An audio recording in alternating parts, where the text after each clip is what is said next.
자, 이재명 정부 하면은 과학기술 강국 이렇게 하겠습니다. 이재명 정부 과학기술 강국.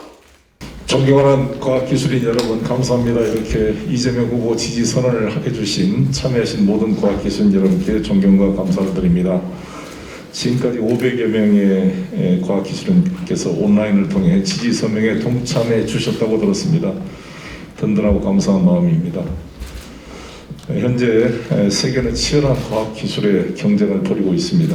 주요 국가들 모두가 앞서부터 적극적인 기술 개발과 과학 혁신에 몰입하고 있는 중입니다. 미래를 이끌어갈 힘이 과학기술이기 때문에 그렇습니다. 우리 이재명 후보께서도 지금 파격적인 과학기술 발전 7대 공약을 발표했습니다.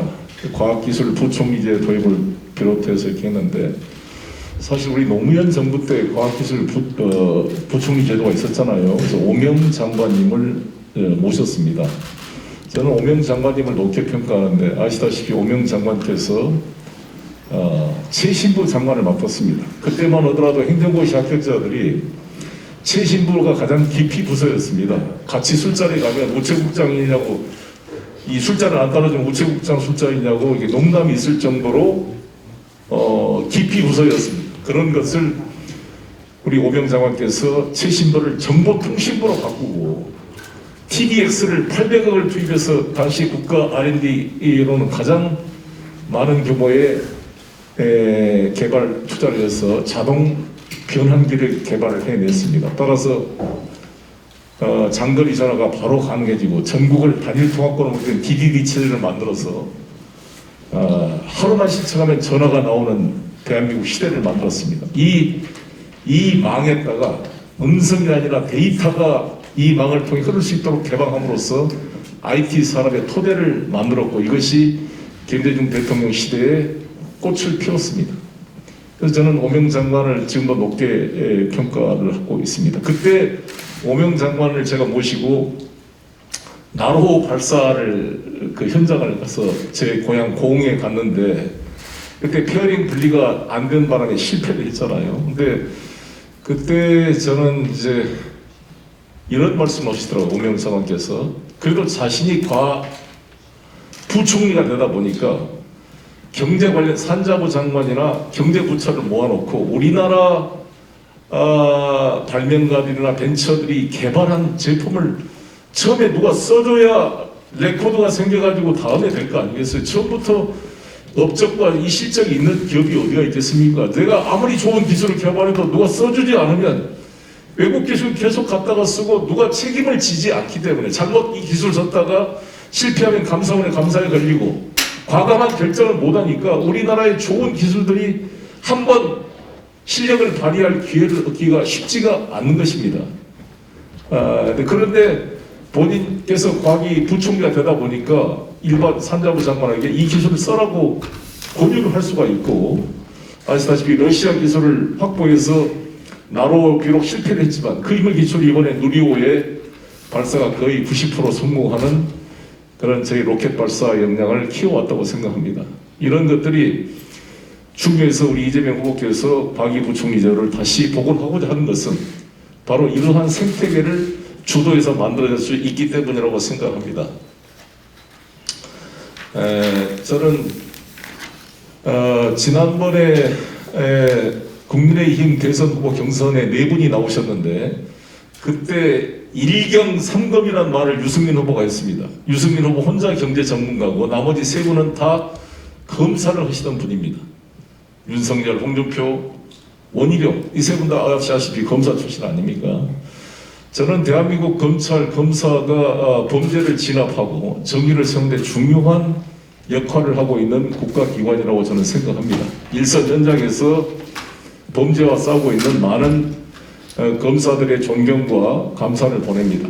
그러나 평생 검사를 하시던 분이 국정을 끌어가는 데는 저는 한계가 있다고 생각합니다. 그것은 제 말이 아니라 김종인 위원장이 검사가 바로 대통령이 되는 것은 세계사에 없는 일이다 이렇게 말씀하셨던 것처럼 저도 변호사 일을 해봤지만 이 변호사나 이 검사라는 것은 사실 특별한 개인적인 인문과학 소양을 넓히기 위한 공부를 하지 않는 이상 맨 보는 게 다 법조문과 이런 구성요건, 해당성, 어떻게 사람의 진술을 잘 옭아매가지고 이 범죄 혐의에 맞출 것인가, 이것을 연구하고 평생 이것만 하는 사람들 아닙니까? 그래서 우리나라는 조서를 꾸민다 합니다. 조서를 작성하는 게 아니라 조서를 꾸며요. 어떻게 범죄에 딱 유죄가 나올 수 있도록 유도하기 위해서.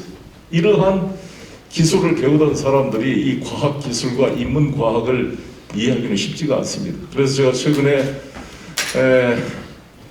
안철수 후보가 제기한 과학기술의 그런 아젠다를 그래도 수용할 수 있는 사람이 이재명 후보이지, 이 상상력이 박제된 윤석열 후보로는 쉽지가 않을 것이다, 이런 지적을 한 바 있습니다.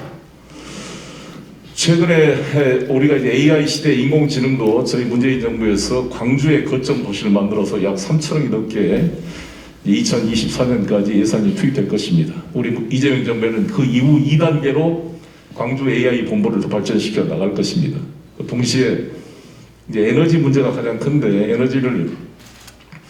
에너지원을 지금까지 아시다시피 국가 권력, 세계사의 권력의 변천이라는 것이 다 에너지원이 이동되면서 발생하는 거 아니겠습니까? 석탄에서 석유 중심으로 갔다가 이제 새로운 가스로 가다 보니까 러시아가 이제 힘을 발휘하고, 이 가스에서 이제 다시 재생에너지로 전환이 되고, 이것이 꿈의 에너지인 핵융합 발전으로 저는 전진해 갈 것이라고 생각합니다. 그 중간 단계 브릿지 에너지인 원전 문제를 어떻게 해결할 것이냐가 중요한 또 과제인데, 저는 문재인 정부의 원전 정책을 탈원전이 아니라 에너지 전환 정책으로 하자. 왜냐하면 원전이 상당 기간 병존할 수밖에 없으니까. 그리고 핵 폐기물을 어떻게 처리 관리해야 될 것이냐도 중요한, 원전 해체 기술 산업 분야도 중요한 분야이기 때문에 계속 R&D가 돼야 한다고 봅니다. 지금 우리 이원웅 위원장께서도 SMR, 스몰 모듈레이터 리액터라는 SMR인지 TWR인지 이 지금 진동파 원자로 같은 지금 빌 게이츠가 하는 거라든지, 아무튼 이 분야도 우리가 연구를 해서